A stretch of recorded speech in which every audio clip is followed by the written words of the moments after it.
السلام علیکم ورحمۃ اللہ وبرکاتہ۔ اعوذ باللہ من الشیطان الرجیم، بسم اللہ الرحمن الرحیم۔ رب اشرح لی صدری ویسر لی امری واحلل عقدۃ من لسانی یفقہوا قولی۔ ربنا زدنا علما، اللہم فقہنا فی الدین، ربی یسر ولا تعسر وتمم بالخیر۔ سورۃ البقرہ آیت نمبر 83۔ اللہ سبحانہ تعالیٰ فرماتے ہیں اعوذ باللہ من الشیطان الرجیم وَإِذْ أَخَذْنَا مِيثَاقَ بَنِي إِسْرَائِيلَ لَا تَعْبُدُونَ إِلَّا اللَّهَ وَبِالْوَالِدَيْنِ إِحْسَانًا وَذِي الْقُرْبَى وَالْيَتَامَى وَالْمَسَاكِينِ وَقُولُوا لِلنَّاسِ حُسْنًا وَأَقِيمُوا الصَّلَاةَ وَآتُوا الزَّكَاةَ ثُمَّ تَوَلَّيْتُمْ إِلَّا قَلِيلًا مِّنكُمْ وَأَنتُمْ مُعْرِضُونَ۔ اور جب ہم نے بنی اسرائیل سے پختہ عہد لیا کہ اللہ کے سوا کسی کی عبادت نہ کرنا، اور ماں باپ، رشتہ داروں، یتیموں اور مسکینوں کے ساتھ حسن سلوک کرنا، اور لوگوں سے اچھی بات کہنا، اور نماز قائم کرنا اور زکوٰۃ ادا کرنا، تو تم میں سے تھوڑے لوگوں کے سوا تم سب اس عہد سے پھر گئے، اور تم ہو ہی اعراض کرنے والے۔ اعراض کرنے والے یعنی پیٹھ پھیر لینے والے، منہ موڑ لینے والے، اور اپنے آپ کو اس طرح سے پوز کرنے والے گویا ہمیں ان باتوں کی کوئی پرواہ نہیں ہے۔ تو اس آیت سے پہلے کی آیات میں بھی بنی اسرائیل سے جو کچھ عہد لیے گئے تھے، ان کو کچھ چیزوں کے انسٹرکشنز دیے گئے تھے، ان سے کہا گیا تھا کہ تم ایسا کرو اور ایسا کرنا تمہارے لیے ضروری ہے۔ انہوں نے وقتی طور سے عذابوں سے بچنے کے لیے اس پر ایگری کر لیا تھا، لیکن تھوڑے دنوں کے بعد ہی جب وہ عذاب ان سے ہٹا لیا گیا تو پھر سے وہ اپنی اسی روش پر آ گئے۔ اب اس آیت میں ان سے 8 چیزوں کا عہد لیا جا رہا ہے، اور یہ عہد نہ صرف بنی اسرائیل کے لیے ہے بلکہ سارے مسلمانوں کے لیے بھی ہے۔ بنی اسرائیل کو مخاطب کر کے اس عہد کا تذکرہ کیا گیا کہ اس عہد کو جب تم سے لیا گیا ان 8 باتوں کے بارے میں، تو تم نے کیا کیا کہ تھوڑے لوگوں کے سوا تم سب اس عہد سے پھر گئے، اور تم ہو ہی ایسا کرنے والے، اعراض کرنے والے۔ تو یہ ساری باتیں ان کے لیے بھی تھیں اور ہمارے لیے بھی تھیں، ہمارے لیے بھی ہیں، کیونکہ یہ کتاب ہمارے لیے آئی ہے، اور اس کتاب میں جن باتوں کا تقاضا کیا گیا ہے وہ ہم سے بھی کیا گیا ہے۔ پچھلی قوموں کے جو تذکرے اس میں کیے گئے ہیں، ان سے جو عہد لیے گئے، ان سے جو باتیں کہی گئیں، ان کو جو کچھ سکھایا گیا، بتایا گیا، جن کاموں سے روکا گیا، منع کیا گیا، تو وہ صرف ان کے لیے نہیں تھا بلکہ اس میں ہمارے لیے بھی سبق ہے کہ ہم ان سے سیکھیں کہ جب انہوں نے نہیں کیا تو ان کے ساتھ کیا معاملہ ہوا۔ اب یہ جو کچھ ہم سیکھ رہے ہیں اگر ہم نہیں کریں گے تو پھر ہم بھی اسی طرح کے عذاب کے خدا نخواستہ مستحق بن جائیں گے۔ لہٰذا ہم کو اپنی فکر کرنا ہے کہ ہم ایسے نہ بنیں جیسے وہ لوگ بن گئے تھے۔ تو پچھلی آیات میں بنی اسرائیل کو وہ تاریخی احسانات یاد دلائے گئے ہیں جو ان کے بزرگوں پر کیے گئے تھے، اور انہوں نے شکر گزاری کرنے کے بجائے کفر کیا، جس کے نتیجے میں ان پر کئی بار عذاب نازل ہوا، ایک بار نہیں بلکہ کئی بار۔ اب یہاں ان کو وہ عہد یاد دلایا جا رہا ہے جو بنیادی احکامات یعنی عبادات اور معاملات دیتے وقت ان سے لیا گیا تھا، اور بتایا جا رہا ہے کہ بنی اسرائیل نے اس عہد کی پابندی نہ کی اور اس سے سراسر بے پرواہی اختیار کی۔ فرماتے ہیں اللہ سبحانہ تعالیٰ وَإِذْ أَخَذْنَا مِيثَاقَ بَنِي إِسْرَائِيلَ۔ اب یہ میثاق تھا کیا اور میثاق ہوتا کیا ہے، اس کو ہم تھوڑا سا دیکھیں گے۔ اخذنا سے کیا مراد ہے؟ لیا ہم نے، یعنی اللہ سبحانہ تعالیٰ اپنی طرف نسبت فرما رہے ہیں کہ ہم نے یہ عہد لیا، اور میثاق کہتے ہیں پختہ عہد کو، یعنی پکا جو ایک عہد ہوتا ہے اس کے لیے عربی میں میثاق کا لفظ استعمال ہوتا ہے، اور اس کا جو ایک لفظی میننگ ہے وہ یہ کہ یہ وہ رسی ہے جس کے ساتھ کسی چیز کو شدت سے باندھ دیا جائے۔ وثاق کیا ہوتا ہے؟ ایک وہ رسی جس سے کسی چیز کو مضبوطی سے باندھ دیا جائے۔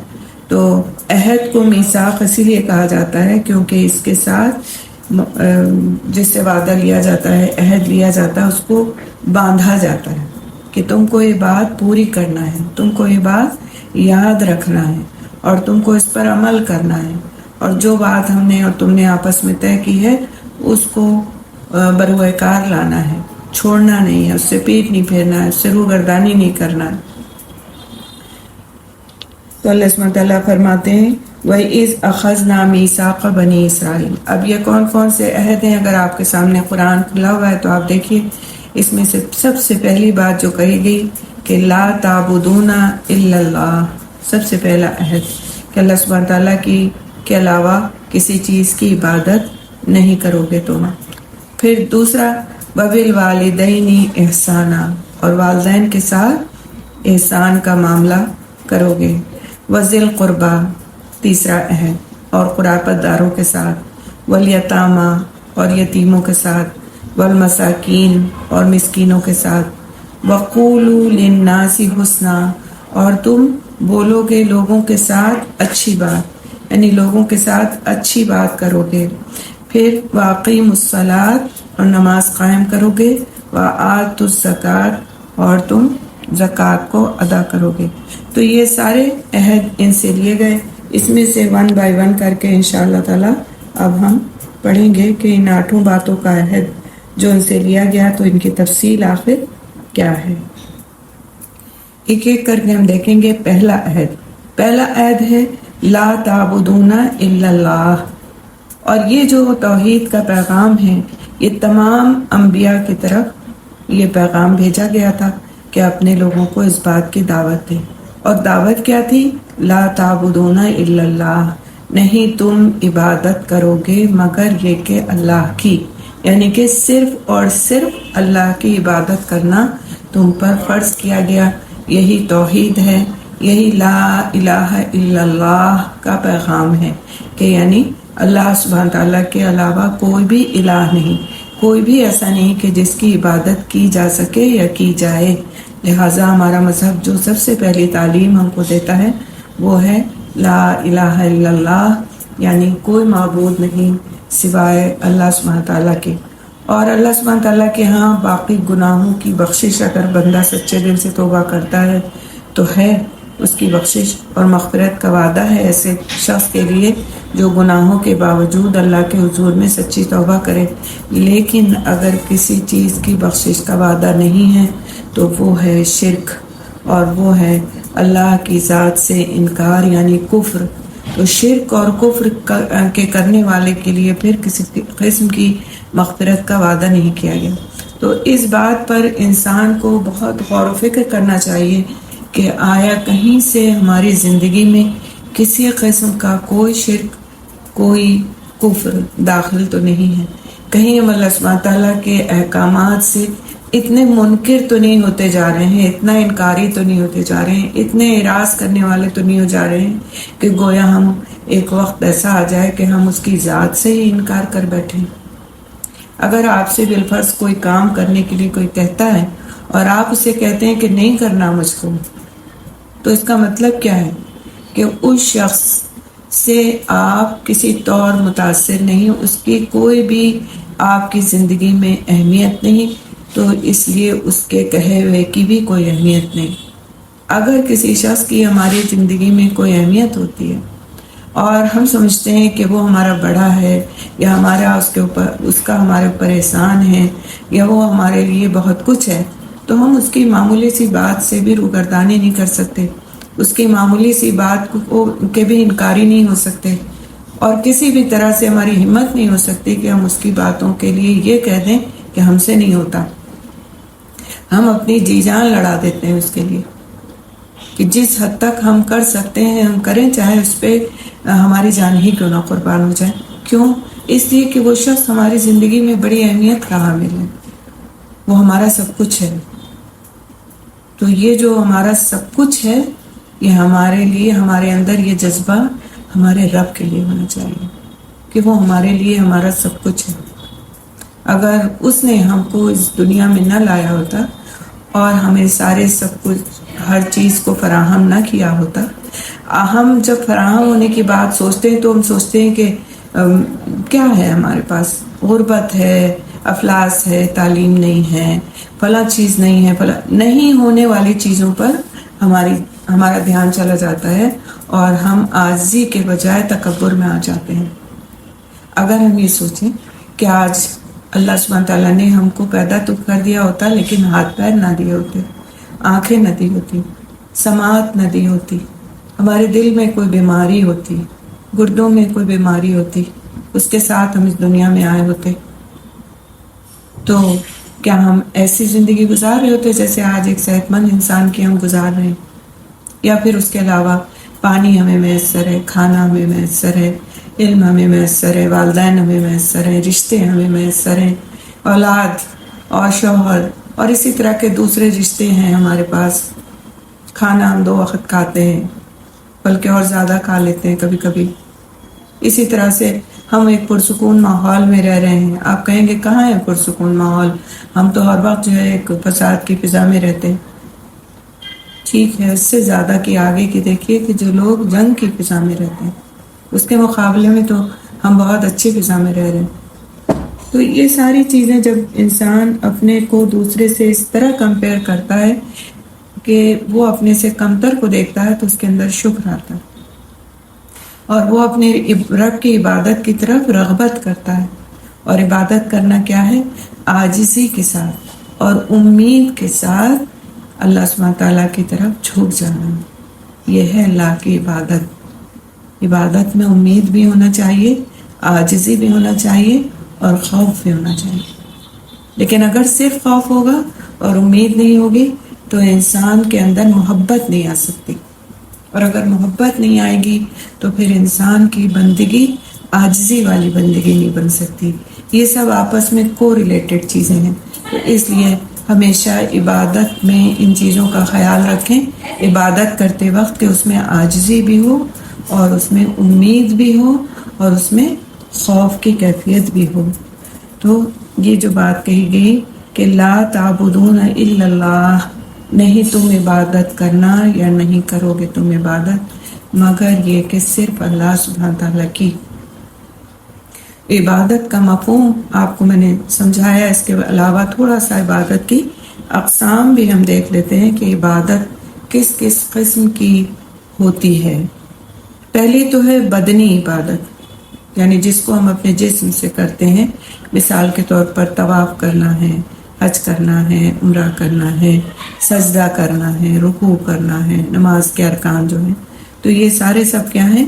یہ دوسرا کوئی بھی اگر دیکھے تو وہ دیکھ سکتا ہے کہ ہمارا جسم جو ہے وہ ایک طرح کے خاص ارکان میں لگا ہوا ہے اور وہ بدن، وہ جسم عبادت میں مشغول ہے، وہ دکھائی دیتی ہے دوسروں کو وہ چیز، اور اس کو ہم کہتے ہیں بدنی عبادت، یعنی جسم سے کی جانے والی عبادت۔ دوسری جو عبادت ہے وہ ہے مالی عبادت، یعنی جس کو ہم اپنے مال سے کرتے ہیں، زکوٰۃ ادا کرنا، صدقہ خیرات کرنا، اور اسی طرح سے اللہ کے راستے میں اپنے مال کو خرچ کرنا۔ تو وہ مال کیوں ہم خرچ کریں؟ اللہ کی رضا چاہنے کے لیے۔ ہم عاجز بندے ہیں اس کے، ہم اس کی رضا چاہتے ہیں، ہم اس کی مغفرت چاہتے ہیں، ہم اس کی بخشش چاہتے ہیں، اس لیے ہم اس کے راستے میں اپنا مال خرچ کرتے ہیں۔ تو دوسری عبادت کی جو قسم ہے وہ ہے مالی عبادت، اور تیسری ہے لسانی عبادت۔ لسانی عبادت، لسان عربی میں کہتے ہیں زبان کو، جو ہماری ٹنگ ہے اس کو عربی زبان میں لسان کہتے ہیں۔ اور تیسری جو عبادت ہے وہ ہے لسانی عبادت۔ وہ کس طرح کرتا ہے انسان؟ ذکر کر کے، تلاوت قرآن کر کے، اچھی باتوں کا تذکرہ کر کے، کسی کو نیکی کا حکم دے کر، کسی کو برائی سے روک کر، تو یہ ساری کی ساری کیا ہیں؟ لسانی عبادات ہیں۔ اور چوتھی عبادت کے قسم ہے قلبی عبادت، یعنی دل سے جو عبادت کی جاتی ہے۔ اب دل سے عبادت کس طرح کی جائے گی؟ وہ ہے تقوی، یعنی اللہ تعالیٰ کا ڈر ہو دل کے اندر، خشیت ہو، خوف ہو، امید ہو دل کے اندر، یعنی دل مشغول ہو اللہ کی یاد میں۔ زبان سے ہم کچھ نہیں بول رہے اس وقت، نہ ہمارا جسم بھی اس وقت کچھ نہیں کر رہا، لیکن ہمارا دل مصروف ذکر الہی ہے، ہمارا دل عبادت کر رہا ہے۔ ہم کہیں بیٹھے ہیں، کسی کو نہیں پتا کہ ہم عبادت کر رہے ہیں، لیکن ہمارا دل مصروف ہے، ہم اللہ تعالیٰ کا ذکر دل ہی دل میں کر رہے ہیں۔ ہمیں اللہ کی یاد دل ہی دل میں آ رہی ہے. ہم چاروں طرف دیکھتے ہیں، پیڑ دیکھتے ہیں، پودے دیکھتے ہیں، چڑیاں دیکھتے ہیں، لوگوں کو دیکھتے ہیں، اطراف میں بہت ساری چیزیں دیکھتے ہیں. تو ایک تو یہ ہوتا ہے کہ فلاں نے بنائی ہے، یہ چیز بڑی خوبصورت ہے، یہ چیز بڑی اچھی ہے، وہ چیز بڑی فائدہ مند ہے. اور ایک یہ ہوتا ہے کہ جب ہم یہ ساری چیزیں دیکھتے ہیں تو ہم کہتے ہیں واہ سبحان اللہ، سبحان اللہ، یہ چیز ہمارے رب نے کیا خوبصورت بنائی. یہ پھل یہ جو بک رہے ہیں یہ کیا خوبصورت ہے، کیا ذائقہ دار ہیں. اور اللہ کی قدرت دیکھو کہ اتنی گرمی میں اتنے رسیلے اور اتنے میٹھے پھلوں کو عطا کیے. تو یہ جو ہمارا دل اندر ہی اندر شکر ادا کرتا ہے اور اپنے رب کی تعریف کرتا ہے، یہ ہے قلبی عبادت جو ہم اپنے دل میں ہر وقت کر سکتے ہیں. صرف فرق کیا ہوگا کہ ہم متوجہ ہوں گے اللہ سبحانہ تعالیٰ کی طرف. ایک ہوتی ہے بے توجہی کی زندگی، غفلت کی زندگی، جس سے ہم کو روکا گیا. کچھ بھی دیکھ لیں، کہیں سے گزر جائیں، بہترین سے بہترین چیز سامنے آ جائے، اس میں نقص نکال دیں گے. پھلوں کا ڈھیر لگا ہوا ہے، ہم کہہ دیں گے دیکھو کیسے بے تکے پن سے اس نے پھل رکھے ہوئے. ہم گزر رہے ہیں، دیکھو تو اس میں سے کتنے سارے تو خراب ہوئے ہوئے ہیں، ابھی اچھے نہیں آئے ہیں، یہ پھل ابھی اچھے آنا باقی ہیں، ابھی دیکھو دیکھنے میں تو باسی لگ رہے ہیں.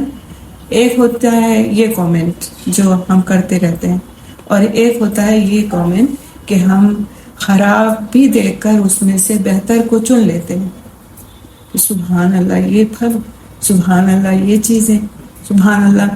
تو یہ جو سبحان اللہ کی تسبیح پڑھنے کے بجائے ہمارا دل سبحان اللہ کہتا ہے، ہمارا دل اس بات میں مصروف ہوتا ہے، وہ قلبی عبادت ہے. تو عبادت کی کوئی بھی قسم غیر اللہ کے لیے جائز نہیں ہے. کسی بھی قیمت پر غیر اللہ کے لیے عبادت کی کوئی بھی قسم جائز نہیں، چاہے وہ کتنا ہی پیسہ خرچ کر کے کی جائے، کتنی ہی محنت کر کے کی جائے. لیکن اگر وہ غیر اللہ کے لیے ہے، جیسا کہ عام ہے آج کے حالات میں کہ لوگ مزاروں پر، درگاہوں پر اور ایسی جگہوں پر جاتے ہیں جہاں وہ جا کر کے تو اپنے ایمان کو خراب کرتے، بہت کچھ خرچ کرتے، بہت کچھ محنت کرتے، لیکن اس کے باوجود وہ جو جس بات کو، جس چیز کو عبادت سمجھ کر کرتے ہیں، وہ اللہ کی نظر میں نہ تو عبادت ہے اور نہ وہ جائز ہے. اور اس طرح سے انسان اپنا ایمان خود خراب کرتا ہے. ان چیزوں سے بہت محتاط رہنے کی ضرورت ہے، کیونکہ اس قدر لوگ اس میں مبتلا ہیں کہ ان کی گنتی نہیں کی جا سکتی. اور اگر ان کو روکا جائے تو وہ برا مانتے ہیں، جو روکتا ہے اس کو برا بھلا کہتے ہیں. تو اس برا بھلا کہنے کی تو آپ کو پرواہ نہیں کرنی، لیکن اس کے علاوہ آپ کو خود بھی اپنی عادات کا، اپنی باتوں کا، اپنی زندگی کا جو لائے عمل ہے اس پر بھی توجہ کرنی ہے کہ کہیں مجھ سے تو ایسا کچھ نہیں ہو رہا کہ جو میں اللہ کی عبادت کے بجائے غیر اللہ کی عبادت میں مصروف ہوں. میں کسی کو اتنا درجہ دے رہی ہوں کہ جو مجھے اللہ سبحانہ تعالیٰ کی عبادت کے لیے وہ درجہ مجھے اختیار کرنا چاہیے، وہ بات، وہ عمل مجھے اختیار کرنا چاہیے اللہ کی عبادت کے لیے، نہ کہ میں دوسروں کے لیے اس حد تک چلی جاتی ہوں کہ پھر میں گویا کہ ان کی عبادت کرنے لگ جاتی ہوں. کسی بھی پیر کو، فقیر کو، کسی کو اتنا درجہ دے دینا کہ گویا ہم اس کی کسی بات کو ٹال نہیں سکتے، چاہے اللہ سبحانہ تعالیٰ کی بات کو ہمیں ٹالنا پڑ جائے تو کوئی بڑی بات نہیں. تو پھر عبادت کس کی ہوئی؟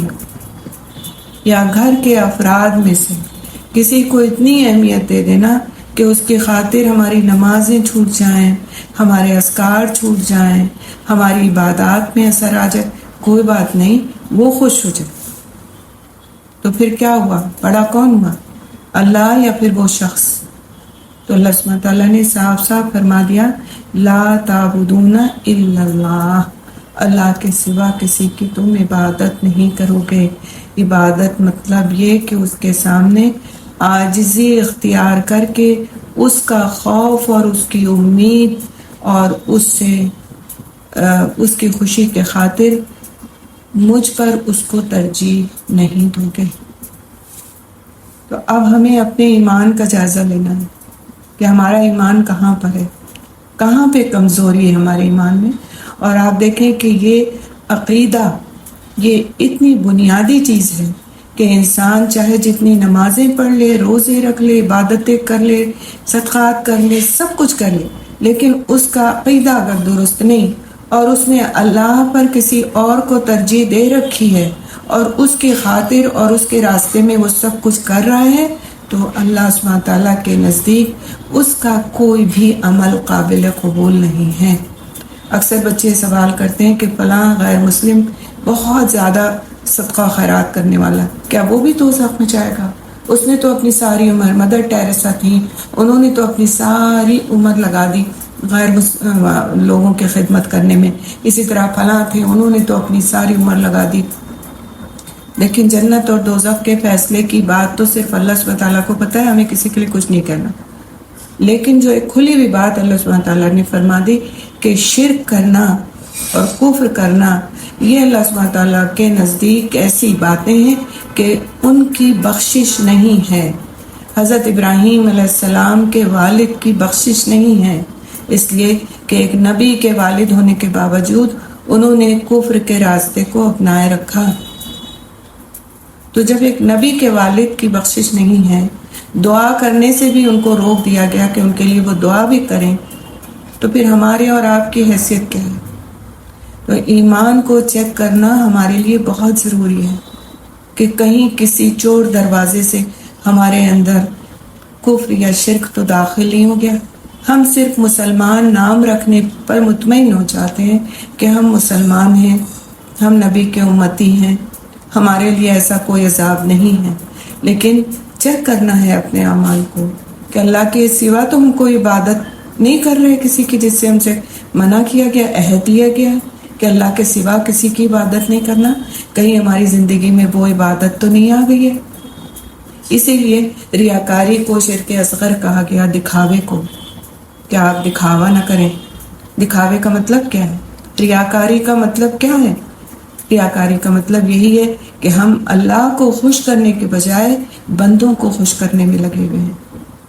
ہمیں بندوں کی خوشی چاہیے، ہمیں ان سے تعریف چاہیے، ہمیں ان کو اپنے اعمال دکھا کر کے اپنے آپ کو پارسا ثابت کرنے کی فکر لگی گئی ہے. تو یہ ہے ریاکاری. ریاکاری کے لیے مال خرچ کیا جائے، عبادت کی جائے، بہت اچھی اچھی میٹھی باتیں کی جائیں، کسی بھی طرح سے اپنے آپ کو اس طرح پوز کیا جائے جس طرح ہم ہیں نہیں، یہ ریاکاری ہے. اور ریاکاری کو پھر شرک اصغر کہا گیا، اس لیے کہ اس میں اللہ کی خوشی کے بجائے بندوں کی خوشی کی فکر کی جا رہی ہوتی ہے. اللہ تعالیٰ سے ہمیں اپنے لیے بہت دعا کرنا چاہیے کہ اللہ تعالیٰ تو ہمارے ہر عمل کو اپنے لیے خالص فرما لے اور ہمیں ریاکاری کے شر سے اپنے حفظ میں کر لے، کیونکہ یہ ایک ایسا شر ہے کہ شیطان اچھوں کو اس میں مبتلا کر دیتا ہے. تو کیا ہوا، تم کرتی ہو نا اچھے کام، تو اگر لوگ تعریف کرتے تو تمہارا حق بنتا ہے کہ تمہاری تعریف کی جائے. تو کوئی بات نہیں، تم نے 2 باتیں بتائیں سب کو کہ تم ایسے سے ایسے کرتی ہو، تو تم تیسری بات بھی بتاؤ نا کہ تم رات میں اٹھی تھی تہجد کے لیے. بہت سارے لوگ ہماری اپنا میرا تجربہ ہے، بعض وقت کلاس میں لوگ ہوتے اور وہ باتوں باتوں میں ضرور بتا جاتے ہیں کہ انہوں نے تہجد میں اٹھ کے دعا مانگی. کیوں؟ دوسروں سے کیوں بتانے کی ضرورت ہے کہ آپ تہجد میں اٹھے تھے؟ میری بہت قریبی دوست ہیں تو وہ کہتی تھی، بتاتی ہیں کہ میں تہجد میں اگر اٹھتی تھی اور فون اٹھاتی تھی اور کسی کا بہت ارجنٹ میسج ہوتا تھا، اس کے باوجود میں اس کو اس وقت جواب نہیں دیتی تھی کہ اس کو یہ پتہ چل جائے گا کہ میں اس وقت اٹھی ہوئی تھی تہجد میں اس کو صبح جواب دیتی تھی. تو یہ ہوتے ہیں تقویٰ والے لوگ کہ کہیں کسی کو یہ نہ پتہ چل جائے کہ میں اٹھتی ہوں تہجد میں. وہ تو میرا اور میرے رب کا وقت ہے نا، میرا اور میرے رب کا معاملے کا وقت ہے. تو دوسروں کا اس میں کیا دخل؟ دوسروں کو بتانے سے اس میں ہمیں کیا ملے گا؟ صرف لوگ ہمیں تہجد گزار سمجھنے لگیں گے یا راتوں کو عبادت اور قیام کرنے والا سمجھنے لگیں گے اور ہمیں بڑا پارسا اور متقی و پرہیزگار سمجھنے لگیں گے. تو اگر ہماری یہ خواہش ہو جائے تو تہجد پڑھنا بیکار ہے. آپ مختصر نماز پڑھیں اور آپ اپنے رب کے ساتھ اس طرح پڑھیں کہ جو ہے آپ کا رب ہو اور آپ ہو. وہ اس سے بہتر ہے کہ آپ راتوں میں پوری رات قیام کریں اور صبح اٹھ کر آپ چاروں طرف اس کو پھیلا دیں کہ آپ نے کام کیا. ٹھیک ہے. تو ہمیں بہت دھیان دینے کی ضرورت ہے کہ ہمیں اپنے رب کی عبادت کس طرح کرنا ہے. قولی کریں عبادت، بدنی کریں، لسانی کریں، مالی کریں، لیکن عبادت ہو صرف اس کے لیے جس کا حق ہے اور کسی کے لیے نہ ہو. نہ کسی مزار پہ جا کر ہو، نہ کسی فقیر پیر کے لیے ہو، نہ کسی اور کے لیے. ابھی میں وہاں پر تھی، عید کے دن کی بات میں آپ سے بتاؤں گی کہ عبادت لاعلمی میں انسان کیا کیا کرتا ہے. اور ہم لوگوں کے وقت کچھ ہو رہا ہے. آپ میں سے ہو سکتا ہے میری بات کسی کو اچھی بھی نہ لگے، لیکن ہوتا یہ کہ جب ہم اللہ رسول کی بات کرنے بیٹھتے ہیں تو ہمیں صرف اور صرف اللہ کا خوف ہونا چاہیے اور بندوں کا نہیں ہونا چاہیے. اور اگر میں اللہ کے خوف کے بجائے یہ سوچ کے کہ میری کلاس میں سے بہت سارے لوگ ناراض ہو جائیں گے، میں ان کے خوف سے یہ بات نہ کہوں تو میرے خیال سے میں گناہ گار ہوں گی. تو میرے پاس خاتون بیٹھی ہوئی تھی تو کہنے لگی کہ اس بار میں رمضان میں آئی ہوں اور اگلی بار میں عید میلاد میں ضرور آؤں گی. یہاں پر مدینے کی بات بتا رہی ہوں. مجھے پتا تھا کہ یہ عید میلاد کس بات کو کہہ رہی ہیں، پھر بھی میں نے اسے تھوڑا سا پوچھا کہ عید میلاد کیا چیز ہے. ہمارے پاس تو صرف 2 ہی عیدیں ہوتی ہیں. ہمارے مذہب میں تو عید الفطر ہے اور عید الاضحیٰ ہے، اس کے علاوہ تو کوئی عید نہیں ہے.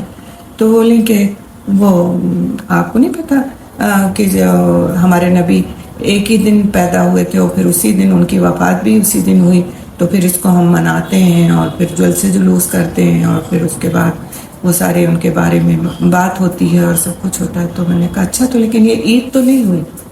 تو کہنے لگی عید کیوں نہیں ہوئی، وہ تو سارے لوگ وہاں پر کرتے ہیں انڈیا میں. تو میں نے کہا کہ کسی کے کرنے سے کوئی بات صحیح نہیں ہو جاتی. ہمارے نبی نے نہیں کی، ان کے ساتھیوں نے نہیں کی، تو ایسا کرنا تو ہمارے لیے صحیح نہیں ہے. بولی کہ لیکن سب لوگ تو کرتے ہیں. تو میں نے کہا کہ آپ نہ کریں، اس لیے کہ آپ کو بات ایک پتہ چل گئی کہ ایسے نہیں کرنا ہے. ان چیزوں کو منانا نہیں ہے. کیوں نہیں منانا ہے؟ کیونکہ ہمارے نبی نے نہیں منائی، ان کے ساتھیوں نے نہیں منائی. کیا حضرت ابو بکر رضی اللہ تعالیٰ عنہ سے زیادہ ہم اپنے نبی سے محبت کرتے ہیں؟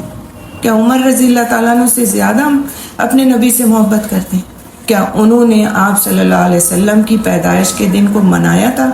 کوئی صحابہ کرام کو لے کے جلسہ جلوس کیا تھا جو ہم آج کرتے ہیں اور اس کو ہم اپنے لیے بڑے فخر اور عزت اور محبت کی بات سمجھتے ہیں؟ کیا اس نبی کے خلاف جا کر کے ہم اس کی محبت کا اظہار کر سکتے ہیں؟ اگر کسی کو کوئی چیز پسند نہ ہو اور آپ اس چیز کو کریں اور یہ کہیں کہ ہمیں فلاں سے بڑی محبت ہے ہم اس لیے کریں، اور وہ بات وہ عمل اس شخص کو تکلیف پہنچانے والا، تو کیا یہ ہماری محبت کی علامت ہوگی؟ ہمیں بہت سوچنا چاہیے اس بارے میں. کیا آیا یہ کہ ہم صرف اپنے بڑوں کے کی ہوئی باتوں کو بغیر سوچے سمجھے فالو کر رہے ہیں، یا پھر یہ کہ ہمیں کیا کرنا چاہیے قرآن اور حدیث کی روشنی میں ہم وہ کر رہے ہیں؟ تو اس کی وجہ سمپل یہی ہے کہ ہم نے علم کے راستے کو چھوڑ رکھا ہے اور ہم نے اپنی جنت کے راستے کو چھوڑ رکھا ہے. اگرچہ ہمیں اپنی جنت کا راستہ چاہیے تو ہمیں علم کا راستہ اختیار کرنا ہوگا، اور علم کا راستہ ہی ہمیں جنت تک لے جانے والا ہے. تو یہ یہاں تک ہم نے دیکھا کہ عبادت کی جو اقسام ہیں وہ کیا ہوتی ہیں، اور پھر توحید کا جو پیغام ہے وہ کیا ہے، اور عبادت کی کوئی بھی قسم غیر اللہ کے لیے جائز نہیں ہے. اللہ کو خالق، رازق اور مدبر مانتے ہوئے تمام عبادات صرف اللہ کے لیے ہی ہونا چاہیے. کیا کیا مانتے ہوئے؟ خالق، رازق اور مدبر. مدبر یعنی تدبیر کرنے والا. ہمارے لیے تدبیر کرنے والا صرف ہمارا رب ہے، اور ہمیں پیدا کرنے والا صرف ہمارا رب ہے، اور ہمیں رزق دینے والا صرف اور صرف ہمارا رب، ہمارا اللہ ہے، جو ہمیں کہیں سے بھی رزق پہنچا دیتا ہے. ہمیں نہیں پتا ہوتا کہ وہ رزق ہمارے پاس کس طرح آئے گا، اور وہ رزق آ جاتا ہے. اور اس کا میں نے اس بار اتنا مشاہدہ کیا بیٹھ کر کے حرم شریف میں کہ بسا اوقات لوگ چیزیں بانٹ رہے ہوتے تھے اور لوگ ان سے لینے کی کوشش کر رہے ہوتے تھے افطار کے وقت میں، لیکن جن کے نصیب میں ہوتی تھی ان کو تو مل جاتی تھی ان کے ہاتھ سے، اور جن کے نصیب میں نہیں ہوتی تھی ان کے پاس ان کا رزق نہیں ہوتا تھا، ان کو نہیں ملتا تھا اور وہ خالی ہاتھ لوٹ جاتے تھے۔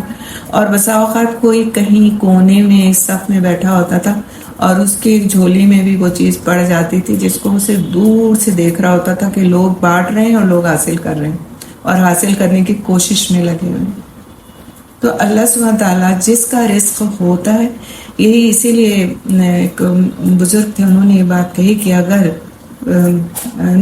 حدیث کا مفہوم ہے کہ اگر انسان کو اپنے رزق کے ملنے پر اتنا یقین ہو جائے جتنا اس کو اپنی موت پر یقین ہے کہ موت آنی ہی ہے، تو اس کا رزق اس کے پاس چل کر آئے۔ سبحان اللہ۔ تو اللہ سبحانہ تعالیٰ نے چیٹیوں کو بھی رزق دے رکھا ہے، ہم تو انسان اللہ نے بنائے، جتنا ہمارے مقدر کا ہوگا وہ ملے گا۔ آپ دیکھیں کہ بعض بڑے بڑے لوگ ہوتے ہیں، بڑے عمرہ اور لکھ پتی اور کروڑ پتی لوگ ہوتے ہیں، لیکن ان کے نصیب میں دنیا کی نعمتیں نہیں ہوتی اور وہ پرہیزی کھانے کھا رہے ہوتے ہیں۔ ایک یا دو کھانے بس ڈاکٹر نے ان کو بتایا ہوتے ہیں، اسی پر ان کی زندگی گزری ہوتی ہے۔ کروڑ پتی لوگ ہوتے ہیں وہ، اور بعض وقت ایک معمولی درجے کا انسان ہوتا ہے لیکن وہ ساری نعمتیں دنیا کی کھا پی رہا ہوتا ہے۔ تو جتنا اور جو کچھ اللہ نے لکھ دیا ہمارے لیے وہ ہم سے نہیں چھین سکتا، اس پر یقین ہونا چاہیے۔ اس لیے رزق کا کمانا سیکنڈری ہے اور اللہ کی عبادت پرائمری ہے، جو ہمیں سب سے پہلے کرنا ہے انشاءاللہ تعالی۔ آگے چلتے ہیں۔ دوسرا عہد، ہو سکتا ہے یہ آیت مکمل نہ ہو کیونکہ اس آیت میں 8 عہد ہیں اور سارے کے سارے اتنے امپورٹنٹ ہیں کہ اس کو تفصیل سے پڑھنا ہمارے لیے ضروری ہے۔ دوسرا عہد ہم دیکھتے ہیں، اور دوسرا عہد ہے وَبِالْوَالِدَيْنِ إِحْسَانًا۔ وَبِالْوَالِدَيْنِ إِحْسَانًا۔ احسان کا مطلب ہم کئی بار پڑھ چکے ہیں اپنی کلاسز میں، قول، فعل، مال، منصب اور احسان کے تمام طریقوں کے ساتھ احسان کرنا والدین کے لیے اس میں شامل ہے، کیونکہ اللہ تعالیٰ نے اسے مطلق ذکر کیا ہے۔ ابن جوزی رحمۃ اللہ علیہ فرماتے ہیں کہ والدین کے ساتھ حسن سلوک اس طرح ہوگا۔ کس طرح ہوگا؟ اب ہم اس کو پوائنٹس میں تھوڑا سا دیکھیں گے کہ کس طرح سے والدین کے ساتھ حسن سلوک کرنے کا حکم دیا گیا ہے، اور حسن سلوک کو ہی پھر احسان کہا گیا۔ احسان کیا ہوتا ہے کہ بغیر صلے کی تمنا کیے ہوئے کسی کے ساتھ اچھا معاملہ کرنا، بغیر اس بات کو سوچے ہوئے کہ اس نے میرے ساتھ کیا کیا ہے اب تک، اس کے ساتھ اچھا معاملہ کرنا۔ اور اس کا حکم دیا گیا والدین کے لیے، اور والدین میں سب سے اول درجہ ان والدین کا ہے جن کے ذریعے سے انسان اس دنیا میں آتا ہے، یعنی اس کے اپنے سگے ماں باپ۔ لیکن اس کے علاوہ جو والدین ہیں اس میں اس کے نانا نانی، اس کے دادا دادی، اسی طرح سسرالی رشتوں میں جو والدین ہیں وہ اس کے شوہر کے والدین، یہ سب والدین ہیں۔ درجات ہیں، ان کے درجات ہیں۔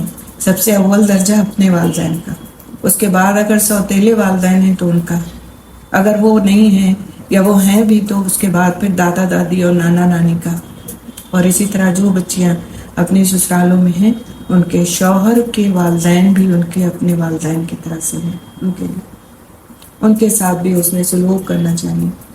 کیوں ہم اپنے شوہروں سے تو محبتوں کے وعدے کرتے ہیں اور دعوے کرتے ہیں، لیکن جو ان کی جنت ہے کیسے ہم ان کو روکتے ہیں کہ وہ اپنی جنتوں میں نہ جائیں، ان کے ساتھ اچھا سلوک نہ کریں، ان کے حقوق کو ادا نہ کریں؟ کیسے؟ یہ کیسی محبت ہے؟ آج اگر ہم اپنے بچے سے محبت کرتے ہیں تو ہم اس کے لیے ہر اس چیز کا انتظام کرتے ہیں جو اس کی دنیاوی ترقی کے لیے اہم ہوتی ہے، چاہے اس کے لیے ہمیں اپنا پیٹ کاٹنا پڑے، لیکن ہم اس کی اچھی تعلیم کا بندوبست کرتے ہیں، ہم اچھی سواری کا بندوبست کرتے ہیں، اچھی غذا کا بندوبست کرتے ہیں، ہر طرح سے اس کے لیے اپنے آپ کو ستی کر دیتے ہیں۔ لیکن جہاں بات شوہر کے والدین کی آتی ہے تو ہم اپنے شوہروں سے محبت کا دعویٰ کرنے کے باوجود ہم ان کو ان راستوں پر نہیں جانے دیتے جو ان کی جنتوں کے راستے ہیں۔ ہماری باتیں، ہمارے عمل، ہمارے طنز و تشنیع، ہماری حرص، ہماری حسد ہمیں ان کو ان کا راستوں پر چلنے نہیں دیتی۔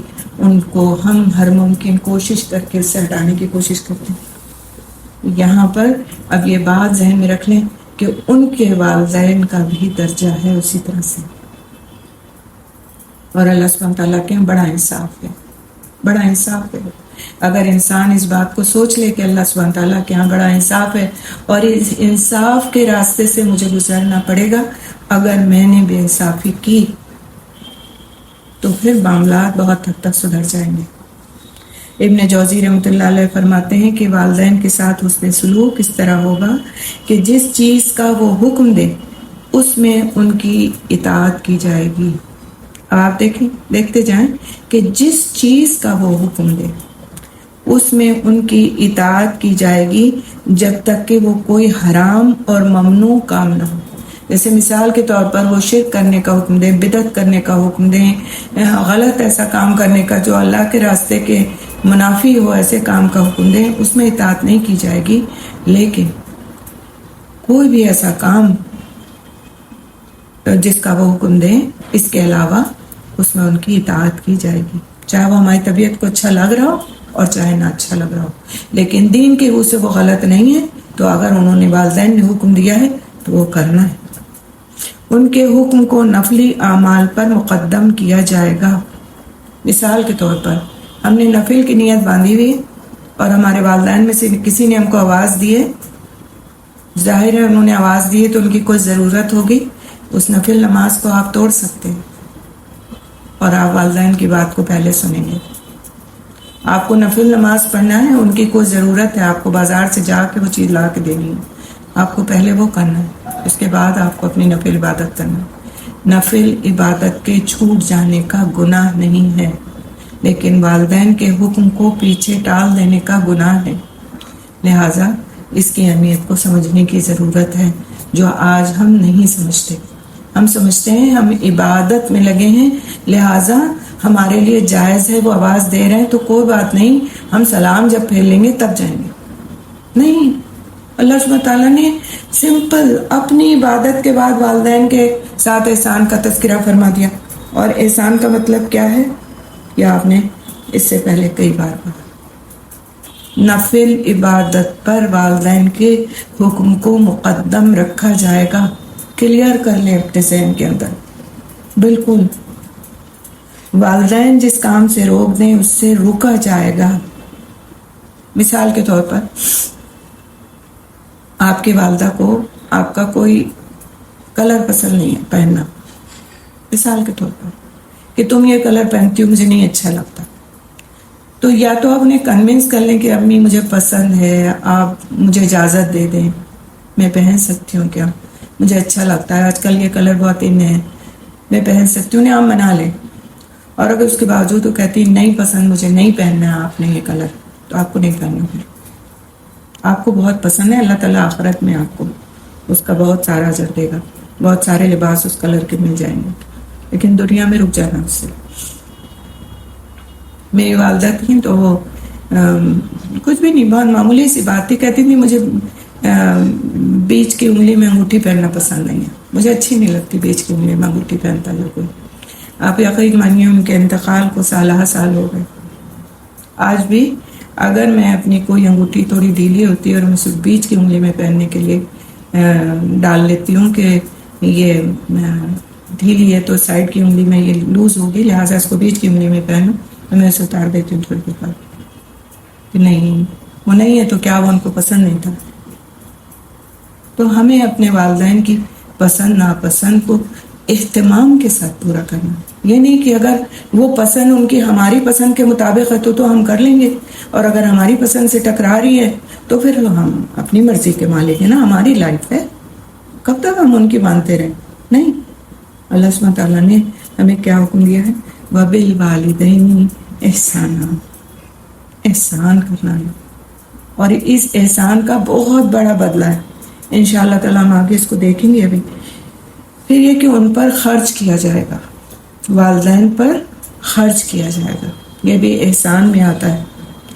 جس کام سے روکیں اس سے روکا جائے گا، پھر یہ کہ ان پر خرچ کیا جائے گا. اب آپ کہیں گے کہ والدین تو خود ہی اپنے لیے سب کچھ کر سکتے ہیں، وہ تو ہمارے اوپر خرچ کرتے ہیں، ہمارے پاس تو اتنا پیسہ بھی نہیں کہ ہم ان پر خرچ کریں، یا ہمارے پاس کیا جو ہم ان پر خرچ کریں. تو اس سے پہلے بھی ہم نے یہ بات پڑھی کہ خرچ کرنے میں صرف پیسہ ہی نہیں ہوتا ہے، خرچ کرنے میں انسان کی صلاحیت بھی ہوتی ہے. انسان کا اپنا جسم بھی ہے جس کو وہ خرچ کر سکتا ہے. وہ کس طرح؟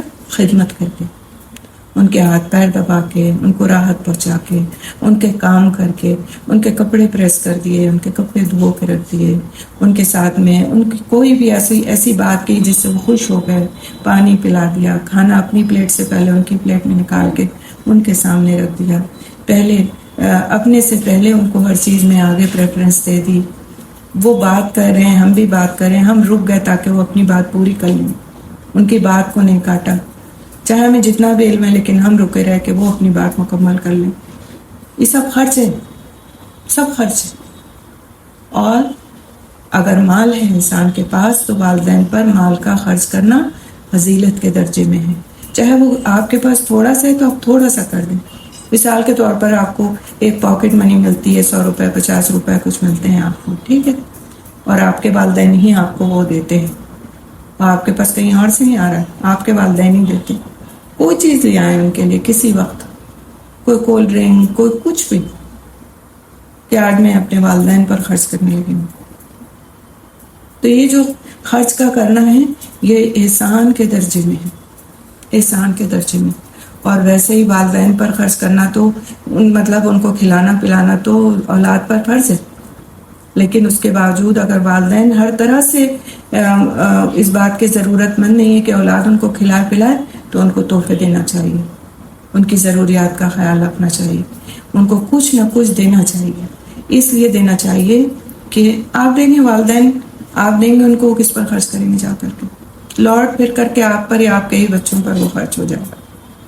لیکن ہوتا ہے کبھی ہاتھ میں نہیں ہوتے پیسے، انسان کا صدقہ کرنے کا دل چاہتا ہے، کسی اللہ کے راستے میں دینے کا دل چاہتا ہے، تو اس کا دل چاہتا ہے اس کے پاس پیسے ہوتے.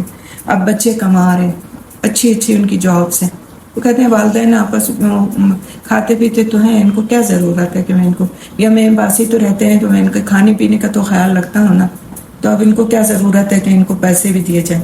نہیں، دینا چاہیے، جتنا بھی آپ دے سکیں سہولت کے ساتھ. وہ خود آپ کو منع کر دیں گے، آپ ضرورت زیادہ دیں گے کہ نہیں تم رکھو، تمہیں ضرورت ہے، تمہارے بچے ہیں، تمہارے لیے، تم مجھے نہ دو، مجھے ضرورت نہیں ہے، لیکن اس کے باوجود دیں. اس سے آپ کے رزق میں برکت ہوگی، اللہ تعالیٰ آپ کی کمائی میں برکت ڈال دیں گے، آپ کے کام کم میں نکل جائیں گے. اور ورنہ ہم سوچتے ہیں ہمارے پاس بہت سارے پیسے ہوں گے تبھی ہمارے کام پورے ہوں گے. یہ سوچ بہت غلط سوچ ہے.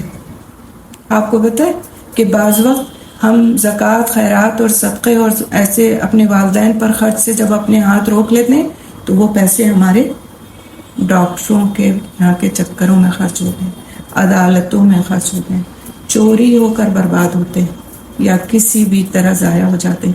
لیکن ان سے ہمارے دلوں کو سکون نہیں ملتا. آپ دیکھیں بڑے بڑے محل کھنڈرات ہو گئے، بڑی بڑی حویلیاں ویران پڑی ہوئی ہیں. کیوں؟ زکوٰۃ نہیں نکلتی تھی، صدقہ نہیں نکلتا تھا، پیسہ جمع ہوتا تھا. تو یہ جو جمع کرنے کی خواہش ہے، یہ انسان کے اندر ہے خواہش، لیکن اس کو ہمیں اللہ کی رضا کو اس پر مقدم رکھنا ہے کہ اللہ نے ہمیں حکم دیا اس چیز کا، والدین کے ساتھ احسان کا اللہ نے ہمیں حکم دیا ہے. ہمارے پاس ہے تو اپنے سے پہلے ہم ان کو دیں گے. ہماری ضرورت تو اللہ پوری کرے گا، لیکن اللہ کا یہ حکم ہے، لہٰذا ان پر خرچ کرنا ہمارے فرائض میں آتا ہے. اور آپ اور میں، ہم سب جو بھی شادی شدہ لوگ ہیں اپنے گھروں کے اندر، ان کو اس بات کی فکر کرنا چاہیے کہ آیا ہے کہ ہمارے شوہر یہ کام کرتے ہیں یا نہیں کرتے. اگر انہیں وہ نہیں کرتے تو ان کو متوجہ کرنا چاہیے کہ اپنی ماں کے ساتھ، اپنے باپ کے ساتھ آپ کو سلوک کرنا ہے، آپ کو کچھ نہ کچھ ان کو لا کر دینا ہے، چاہے معمولی درجے کی چیز کیوں نہ ہو. ان کا خیال رکھنا ہے، ان کو ایسے کرنا ہے ان کے ساتھ کہ وہ خوش ہو جائیں. آپ دیکھیں یہ خوش دلوں سے نکلی ہوئی دعائیں انسان کے ساتھ ساری زندگی چلتی ہیں. انسان ان دعاؤں کو خرید نہیں سکتا، سب کچھ خرید سکتا ہے زندگی میں، دعائیں نہیں خرید سکتا. اور یہ جو بزرگوں کے دلوں سے نکلی ہوئی، بڑوں کے دلوں سے نکلی ہوئی دعائیں ہوتی ہیں، یہ ساری زندگی ساتھ چلتی ہے. انسان کو احساس نہیں ہوتا کہ اس کے کون کون سے کام کس طرح آسانی سے نمٹتے چلے جاتے ہیں. تو اس بات کو ہمیں بہت اہتمام کے ساتھ اپنی زندگیوں میں لانا ہے. اب تک نہیں کیا تو اب کرنا ہے انشاءاللہ. پھر کیا ہے کہ ان کی خواہشات کو پورا کیا جائے گا. یہ بھی احسان ہے والدین پر.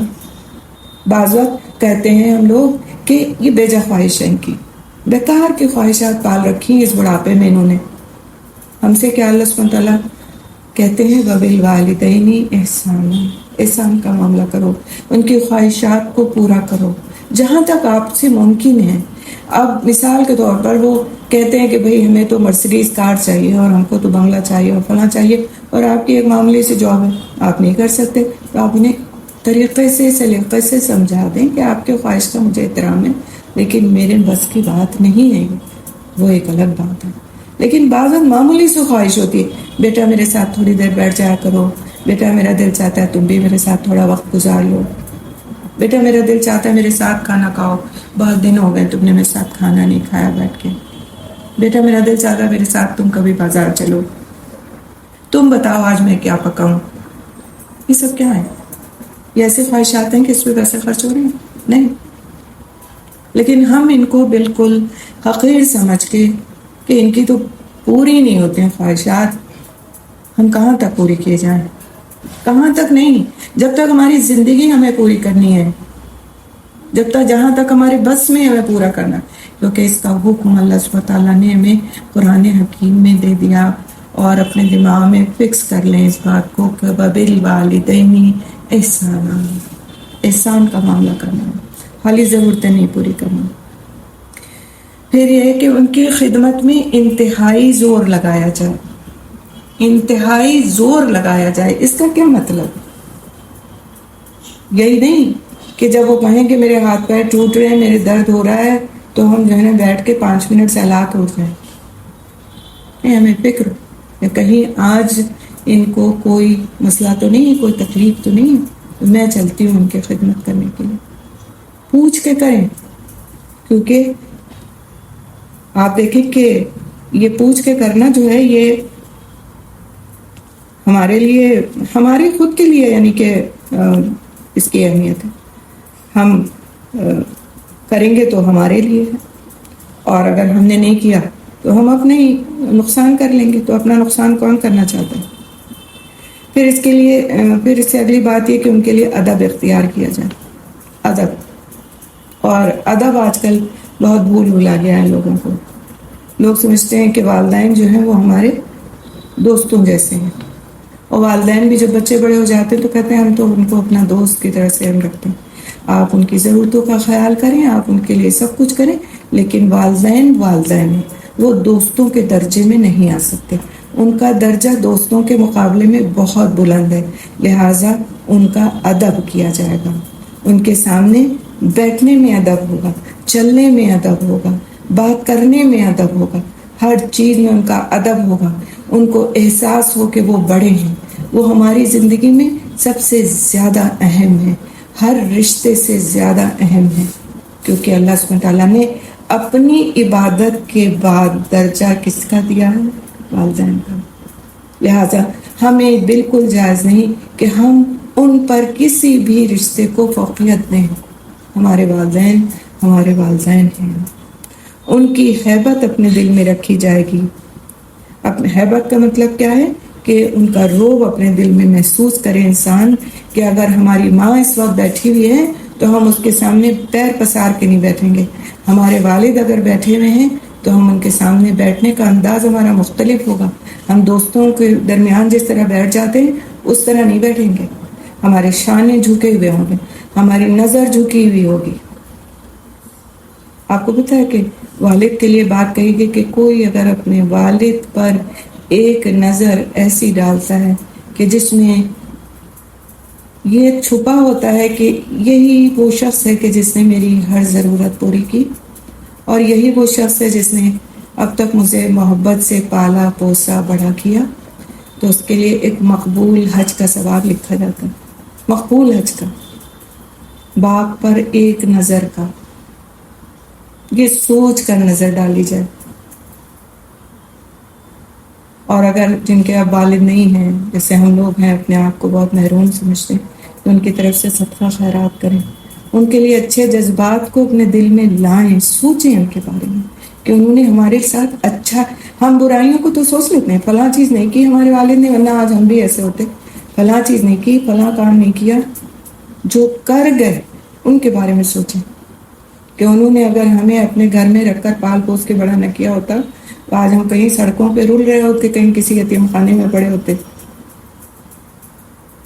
تو جو احسانات ہیں ان کا کوئی حد نہیں ہے جو والدین کرتے ہیں اپنی اولاد کے ساتھ معاملات. عقل نہیں ہوتی اس لیے اس وقت اس کا احساس نہیں ہوتا، لیکن جس دم سے احساس ہو جائے اس دم سے پھر ہمارے معاملات ان کے ساتھ بدل جانے چاہیے.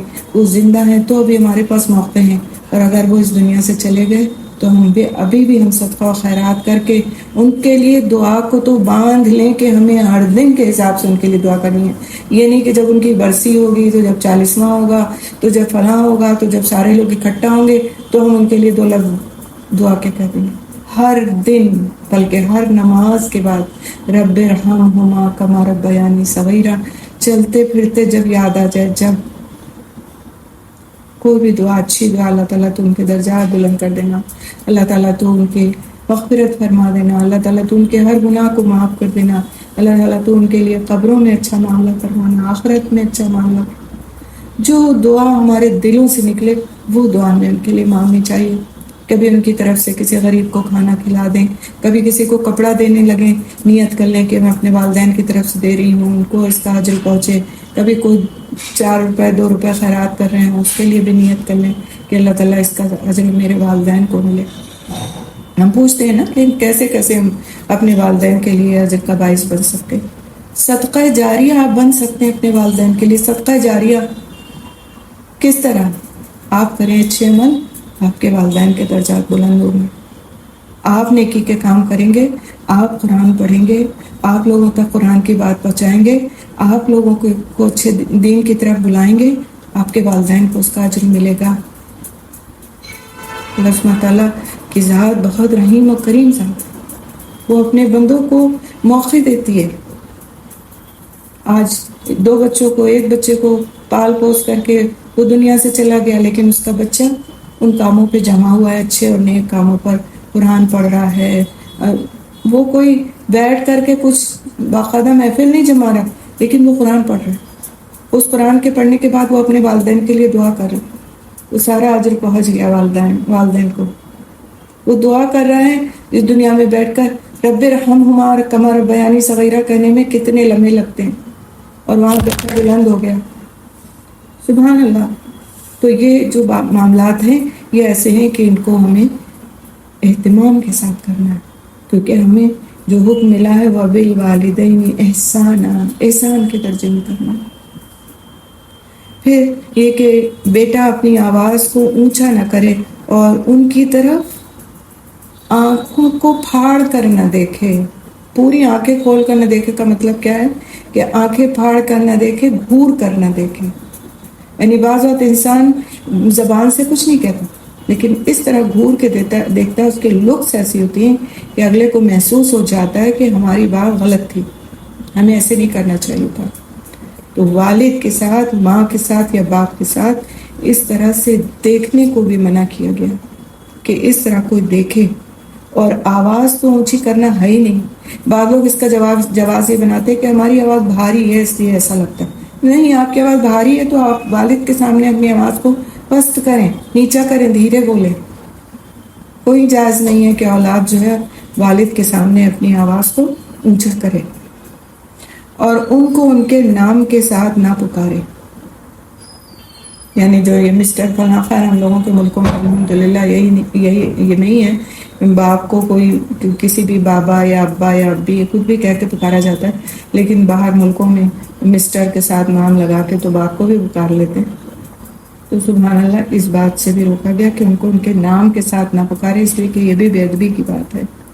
پھر کیا ہے، ان کے پیچھے چلے، ان کے پیچھے چلے. یعنی اگر آپ چل رہے ہیں ساتھ ساتھ کہیں گئے ہیں تو آپ کا رویہ کیا ہونا چاہیے کہ ماں باپ آگے رہیں اور آپ پیچھے رہیں. اور میں نے اس دور میں بھی ایسا ہوتے دیکھا ہے، اس دور میں بھی. اور میں نے ان لوگوں کو اللہ کی طرف سے انعامات کی بارش میں بھیگتے بھی دیکھا ہے جنہوں نے اپنے والدین کے ساتھ یہ رویہ رکھا ہوا ہوتا ہے کہ وہ نہیں چلتے آگے، وہ پیچھے ہی چلتے ہیں، چاہے جتنا بھی ان کے والدین دھیرے چلنے والے ہو. ظاہر ہے ایک عمر ایسی آتی ہے کہ انسان کی چال اپنے آپ دھیرے ہو جاتی ہے اور بچے جو ہیں اس وقت بہت فاسٹ ہوتے ہیں اور آگے نکل جاتے ہیں. لیکن یہ سوچ کے کہ یہ میرے والدین ہیں، ان میں یہ احساس نہ آئے کہ آج ہم کمزور ہو گئے ہیں تو ہم پیچھے رہ جا رہے ہیں. بچے اپنے آپ کو پیچھے کر کے چلیں، اگر وہ ساتھ چلیں، چاہے وہ 2 ہی قدم پیچھے چلیں، لیکن ان کے دلوں میں اگر یہ بات ہے کہ یہ احسان ہے میری طرف سے میرے والدین کے لیے، اللہ سبحانہ تعالیٰ کی پسندیدہ چیز ہے کہ میں ان سے پیچھے چلوں اور مجھ سے آگے چلیں، تو اس کو اختیار کرنا چاہیے. اگر سواری پہ بیٹھے ہیں تو ساتھ ہی ہے، لیکن اگر آپ سواری پہ ساتھ نہیں بیٹھے ہیں، ان کو کوشش کریں ان کو آگے بٹھائیں، خود پیچھے بیٹھیں، چاہے آپ کی ہی گاڑی کیوں نہ ہو. ہاں ڈرائیو کریں تو بات الگ ہے. تو چلنے میں بھی ادب کا تقاضا کیا ہے؟ خود پیچھے چلیں، والدین کو آگے رکھیں. اسی طرح ان سے جو بھی کوئی ایسا کام سرزد ہو کہ وہ اولاد کو ناپسند ہو تو وہ اس پر صبر کرے، ان کو جتائے نہیں. دیکھیے بعض والدین بوڑھے ہو جاتے ہیں، وہ کھانا کھا رہے ہیں، کھانا کھاتے میں ان کا ہاتھ ہل جاتا ہے، کھانا کبھی ان کے کپڑوں پہ گر جاتا ہے، کبھی پانی چھلک جاتا ہے، کبھی کھانا نکالتے میں گر جاتا ہے، کبھی وہ بات کر کے بھول جاتے ہیں، اپنی بات کو ریپیٹ پہ ڈال دیتے ہیں. اب یہ کوئی آیا اس سے بھی انہوں نے وہی بات کہی، پھر آپ دوبارہ جا کے بیٹھے، وہ آپ سے پھر وہی بات دہرا دیتے ہیں. ایسے ہوتا ہے نا. جن گھروں میں بہت ضعیف لوگ ہیں، بوڑھے لوگ ہیں، ان کو ان چیزوں کا تجربہ ہوگا کیسے ہوتا ہے. لیکن کیا یہ باتیں ایسی ہیں کہ ان کو جتایا جائے کہ آپ تو ایسے کرتے ہیں، آپ کو ایسے نہیں کرنا چاہیے؟ یعنی اپنی عقل کا اظہار کیا جائے ان کے سامنے کہ آپ بہت عقل مند ہیں اور ان کو ایسے نہیں کرنا چاہیے. اس بات سے روکا گیا کہ اولاد کو ناپسند ہو وہ بات، اس کے باوجود وہ اس پر صبر کرے. کیا سوچ کے صبر کرے کہ میرے رب نے مجھے والدین کے ساتھ احسان کرنے کے لیے کہا. اگر وہ اپنا ہر وہ کام کرتے ہیں جو آپ کی پسند کا ہے اور آپ اس پر خوش ہوتے ہیں، ان کے ساتھ اچھا معاملہ کرتے ہیں، تو یہ تو کوئی بڑی بات نہیں ہوئی نا. بڑی بات تو یہ ہے کہ پھر آپ اس بات پر صبر کریں جو آپ کو ناپسند ہے اور وہ کرتے ہیں. بچپن کے دور کو اگر سوچیں تو بچے کتنی بار اپنی بات دہراتے ہیں. یعنی کہ ایک وقت آتا ہے کہ آپ ان سے کہتے ہیں بھائی چپ کر جاؤ، سمجھ گئی میں تمہاری بات. لیکن اگر والدین ایک سے دو بار کو دہرا دیتے ہیں، انسان کہتا ہے بہت اریٹیشن ہوتی ہے، وہ تو بس رٹتے رہتے ہیں ایک بات کو، دوسروں سے بیٹھ کر کے ان باتوں کا تذکرہ. اگر آپ سن لیں گے اپنے رب کی حکم کے ماننے کی خاطر، آپ کا کچھ بھی نہیں بگڑے گا، کچھ بھی نہیں بگڑے گا، بلکہ آپ کے درجات اس صبر کے لیے بلند ہو جائیں گے. وقت ہمارا پورا ہو گیا، انشاءاللہ اس آیت کو ہم کمپلیٹ کریں گے، لیکن یہ کہ تھوڑا سا والدین کے ہی تعلق سے کچھ چیزیں اور رہتی ہیں، اسے کرنے کے بعد پھر ہم انشاءاللہ کلاس کو یہیں پر روک دیں گے اور پھر اس آیت کی تکمیل انشاءاللہ نیکسٹ کلاس میں کریں گے. اسی طرح سے ہے کہ والدین کے لیے نرم ہو جانا. سورہ اسراء کی آیت نمبر 24 میں اللہ سبحانہ تعالیٰ فرماتے ہیں وَاخْفِضْ لَهُمَا جَنَاحَ الذُّلِّ مِنَ الرَّحْمَةِ وَقُلْ رَبِّ ارْحَمْهُمَا كَمَا رَبَّيَانِي صَغِيرًا. اور ان پر رحم کرتے ہوئے ان کے ساری سے ان کے آگے جھکے رہو اور ان کے حق میں دعا کرو کہ اے میرے رب ان پر رحم فرما جیسا کہ انہوں نے بچپن میں مجھے محبت و شفقت سے پالا تھا. غزالی رحمۃ اللہ علیہ فرماتے ہیں کہ بیٹے کو اپنے باپ کے ساتھ یہ ادب اختیار کرنا چاہیے کہ ان کی بات کو سنے اور جب وہ کھڑے ہوں تو وہ بھی کھڑا ہو جائے. یعنی کہ باپ کھڑے ہوئے ہیں تو بیٹے صاحب جو ہیں پیر پہ سارے بیٹھے ہوئے، اور ان کے حکم کی تعمیل بجا لائے اور ان کے آگے نہ چلے اور اپنی آواز کو ان کی آواز سے بلند نہ کرے اور ان کے پکارنے پر فوراً لبیک کہے. یعنی جیسے ہی پکاریں ویسے ہی حاضر ہونے کی کوشش کرے. یہ نہیں کہ ہم دیکھتے ہیں ابھی چلتے ہیں یہ کام پورا کر لیں تو پھر آگے جاتے ہیں، وہ تو پتہ نہیں کتنا لمبا کام بتائیں گے، یہ ہم پورا کر لیں تو پھر ان کی بات کا ہم جواب دیں گے. بعض فون کالز آتی ہیں، بچے فون نہیں اٹھاتے والدین کے، کہ یہ تو اپنی پھر وہی پرانی کہانی چھڑ دیں گے، ابھی ٹائم نہیں میرے پاس، بعد میں آپ اٹھا لیں فون اور آپ ان سے سلام دعا کرنے کے بعد پوچھیں آپ ٹھیک ٹھاک ہیں، خیریت سے ہیں؟ اچھا دیکھیے یہ میرا آفس ٹائم ہے یا میرا اسکول ٹائم ہے یا میرا فلاں مصروفیت کا وقت ہے، میں آپ سے تھوڑی دیر بعد بات کر لوں؟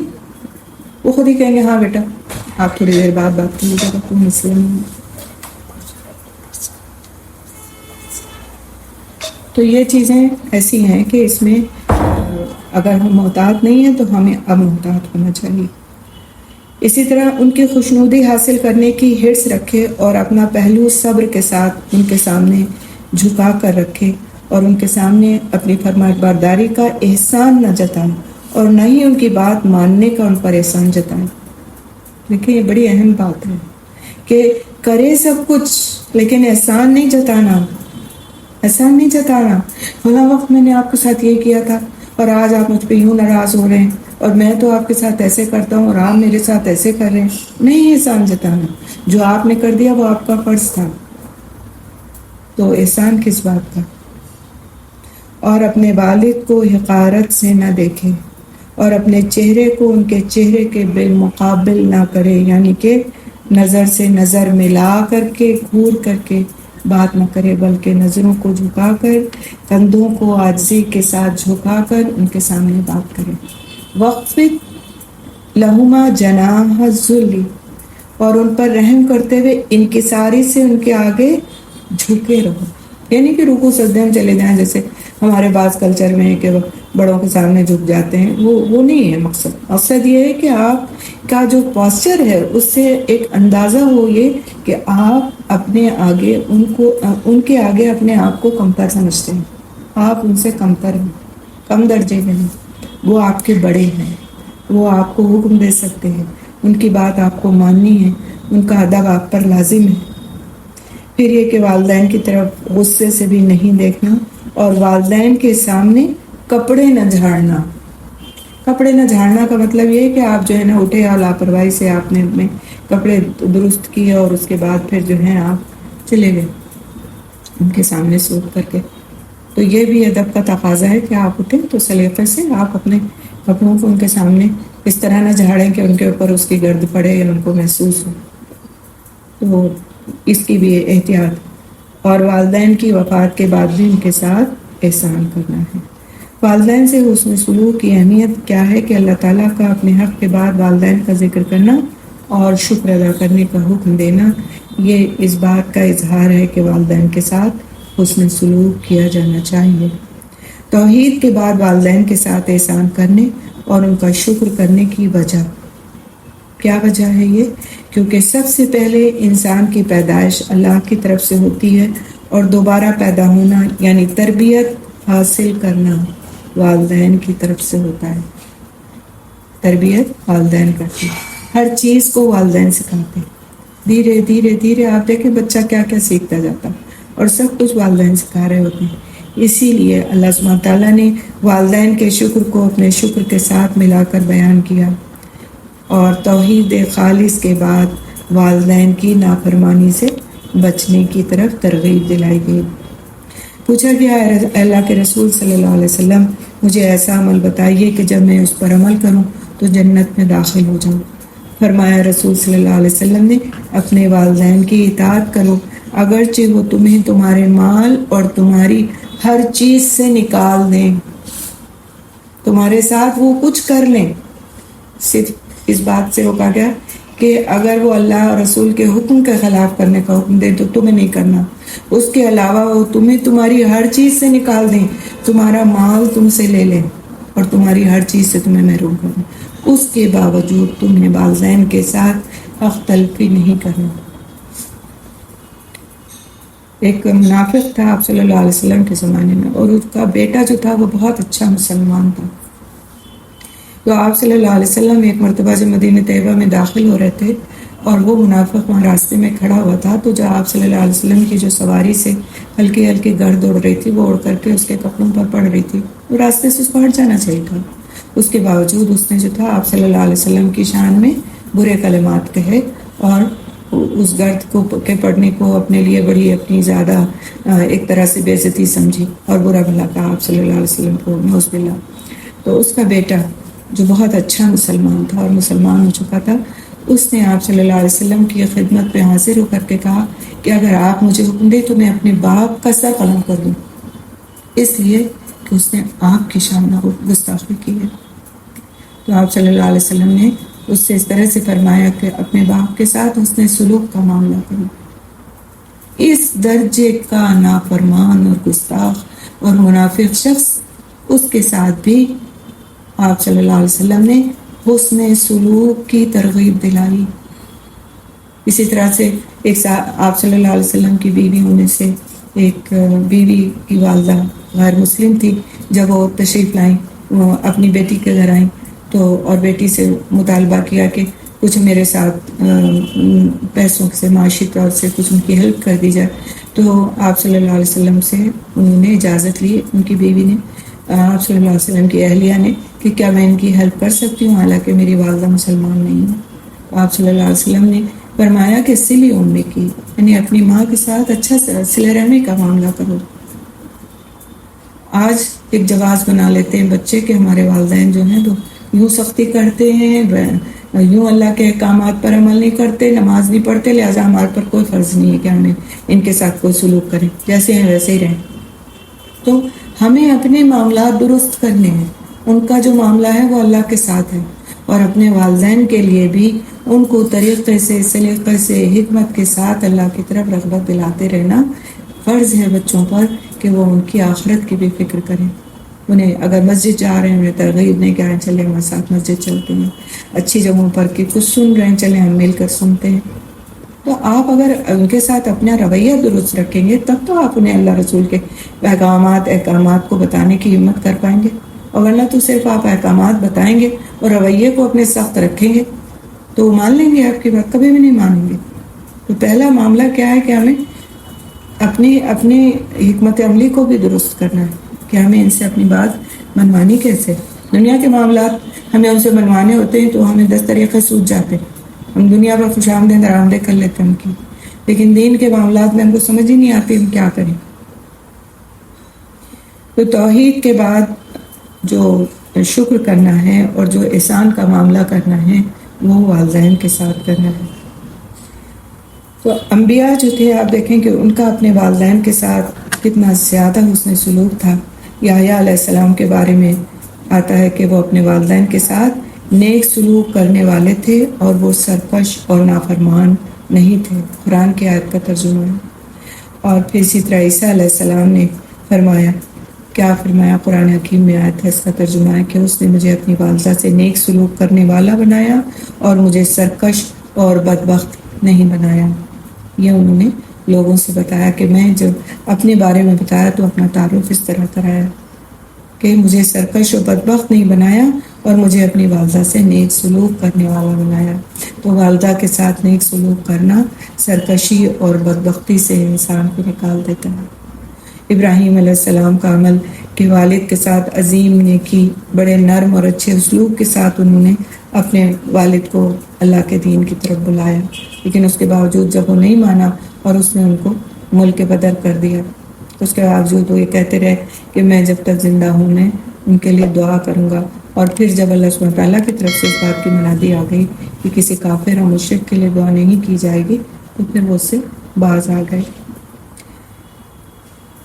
انشاءاللہ 10 منٹ اوپر ہو گئے ہیں، ابھی اس میں ہم تھوڑا سا اور ایڈیشن ہے، کچھ چیزیں ہیں کہ والدین حسن سلوک کے سب سے زیادہ والدین میں سے کون مستحق ہے اور والدین سے حسن سلوک جو ہے وہ افضل عمل کیوں ہے۔